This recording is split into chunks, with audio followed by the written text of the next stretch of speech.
Ngayong taon, naging mainit po na usapan sa buong crypto community ang Ripple Swell 2025. Sa event na ito, ibinunyag po ng Ripple ang maraming major announcements na nagpapatatag ng tiwala ng market sa kumpanya at kay XRP. Si Ginong Dom Kwok, siya po ang co-founder ng ECA, ay naglabas po ng buod or summary ng mga highlight na agad namang pinansin ng buong XRP Army. Lahat ng ito ay nagpapakita po na si Ripple ay patuloy na lumalakas po sa mundo ng digital finance at mas pinapatunayan ang tibay ng kanyang ecosystem. Kaya yan po ang siyang ating pag-uusapan sa video na ito at simulan po natin sa ating unang katanungan kung ano ang mga pangunahing ipinakita ni Ripple sa event. Yan, ang sabi po rito tungkol dyan ay his outline captured a moment of acceleration for Ripple as it deepens partnerships, expands institutional services, and scales its stablecoin offering. Major news was Ripple's $500 million strategic investment round led by Fortress Investor Group, Citadel Securities, Pantera Capital, Galaxy Digital, and others. Ayan, paliwanag po natin yan. Ang sa summary po ni Ginoong Dom Kwok, ayan dito. Yan po yung aktual na kanyang tweet na ibinahagi rito. Malinaw po na ipinakita ni Ripple ang napakalakas na momentum nito ngayon. Mas pinatindi po ni Ripple ang kanyang mga partnerships, pinalawak ang kanyang institutional services, at pinalaki pa ang saklaw ng kanyang stablecoin project. Isa sa mga pinakamalaking balita ay ang $500 million strategic investment round na pinangunahan po ng mga higanting institution tulad ng Fortress Investment Group, Citadel Securities, Pantera Capital at ang Galaxy Digital.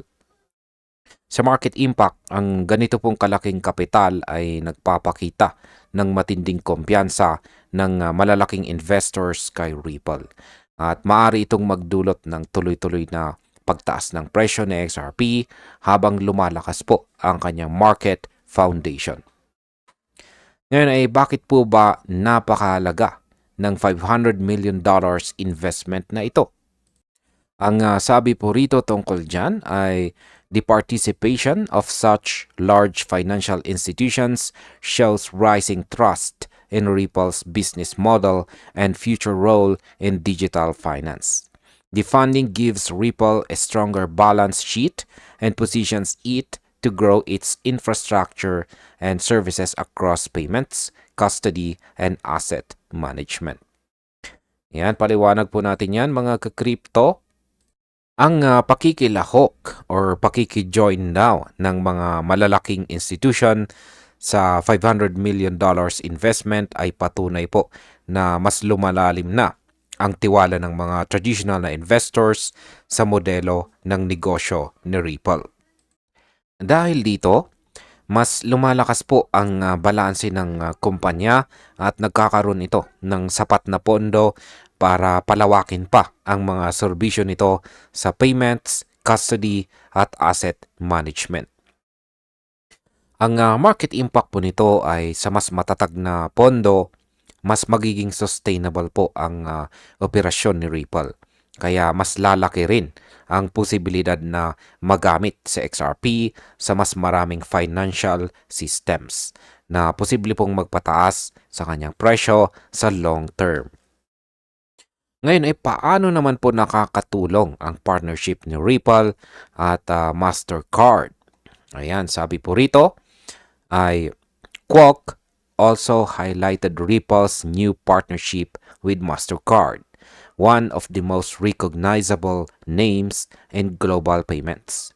The two companies will work with WebBank to use Ripple's stablecoin RLUSD to facilitate settlement of fiat card payments on the XRP ledger. Ayan, paliwanag po natin yan mga ka-crypto.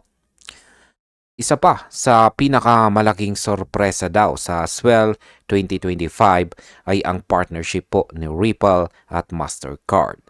Ang dalawang higanting ito ay magsasama para gamitin po ang stablecoin ng Ripple na RLUSD sa pag-settle ng fiat card payments sa XRP Ledger. Kasama po nila rito ang web bank upang tiyakin na magiging maayos at ligtas ang proseso. Ang market impact po dito ay ang ganitong klase ng partnership ay direktang magpapataas po ng utility ni XRP dahil bawat transaction gamit po ang RLUSD ay nangangailangan ng XRP bilang bridge asset. Kaya posible pong magresulta ito sa pagtaas ng demand sa market. Ngayon ay ano naman ang kahalagahan ng paggamit ng RLUSD sa totoong bayaran? Ayan. Ang sabi po rito tungkol dyan ay the use of RLUSD for real-world payment shows tangible progress toward integrating blockchain with traditional financial networks. It will also increase demand for XRP as a bridge asset on the ledger, potentially boosting its price. Ayan, ano nga ba ang ibig sabihin yan? Ang paggamit daw po ng RLUSD sa mga totoong transaction ay malinaw po na ebidensya na tuloy-tuloy na pinagsasama ni Ripple ang blockchain technology at traditional financial systems. Sa paggamit po ng stablecoin na ito, mas mabilis, mas mura at mas transparent ang mga bayaran. Bukod pa rito, mas tataas po ang demand kay XRP bilang tulay or bridge sa mga transaction na ito.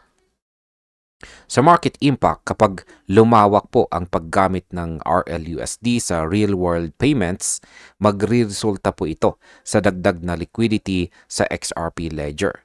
Kaya posible pong tumaas ang presyo ng XRP dahil sa mas mataas na paggamit. Ngayon ay paano naman po nito tinutulungan ang mainstream adoption ni XRP? Yan, ang sabi po rito ay this partnership moves Ripple closer to a position where its XRP-powered technology could sit inside existing payment systems rather than outside them. For XRP holders, this integration expands the network's utility and may strengthen long-term liquidity demand.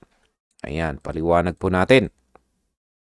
Dahil daw po sa partnership na ito, unti-unti nang pumapasok si Ripple sa loob ng mismong mga payment systems na ginagamit ng mga bangko at kumpanya. Hindi na siya nananatiling hiwalay sa traditional system. Para po sa mga XRP holders, napakalaking balita po nito dahil mas pinalalawak po ang gamit ni XRP sa totoong ekonomiya. Sa ganitong paraan, mas tatagal po at mas lalaki ang demand sa liquidity ni XRP. Kaya ang market impact po dito ay ang pagsasama po ng Ripple technology sa mga mainstream platforms ay pwede pong magbukas ng bagong era ng crypto adoption kung saan si XRP ang magiging pangunahing tulay or bridge ng fiat to digital transfers. Ano naman ang Ripple Prime at bakit po ito importante? Yan, ang sabi po rito ay another key development from the event was the launch of Ripple Prime, a digital asset prime brokerage for U.S. institutional clients. The platform enables over-the-counter spot transactions across major assets, including XRP and RLUSD. Ayan. Isa pa raw sa mga malalaking announcement ay ang launching ng Ripple Prime na isang prime brokerage platform para sa mga US institutional clients. Sa pamamagitan po nito, pwedeng magsagawa ng over-the-counter spot transactions para sa mga pangunahing assets tulad po ng XRP at saka RLUSD. Ito po ay isang hakbang ni Ripple upang mapalapit sa mga malalaking trader at institutional investors. Sa market impact, ang Ripple Prime ay magpapataas po ng institutional demand kay XRP dahil nagbibigay po ito ng access sa mas malalim na liquidity at professional grade trading environment. Ngayon ay paano naman po lumalawak ang serbisyo ni Ripple sa digital custody? Ayan, ang sabi po rito tungkol dyan ay Ripple's acquisition of Palisade, a digital asset wallet and custody company, further builds the company's ability to serve fintechs and crypto firms that need compliant and reliable custody solutions. This complements its growing product range and could attract more partners that require secure handling of digital assets. Ayan, ano nga ba ang ibig sabihin yan? Isa pang malaking hakbang ni Ripple ay ang pagbili daw sa Palisade na isang kumpanya na nagbibigay po ng digital asset wallet at saka custody services. Dahil dito, mas lalo nang kaya ni Ripple na magsilbi sa mga fintech at crypto firms na nangangailangan po ng ligtas at legal na custody solutions. Mas pinatatatag po nito ang product range ni Ripple at maaari pong magdala ng mas maraming partners. Ang market impact po dito ay sa mas ligtas na custody infrastructure. Mas marami pong institution ang magiging kumpiyansa na gumamit kay XRP bilang bahagi ng kanilang operasyon na siyang magpapataas po ng long-term trust at saka demand. Bilang panguling katanungan ay gaano na po kalawak ang adoption ng RLUSD stablecoin? Ayan. Sabi rito ay finally, Ripple's stablecoin RLUSD has surpassed $1 billion in market capitalization, signaling rapid adoption since its launch. With institutional capital, major partnerships, and expanding infrastructure, the momentum behind Ripple's ecosystem gives XRP renewed strength and relevance in the evolving crypto market. Ayan, paliwanag po natin yan.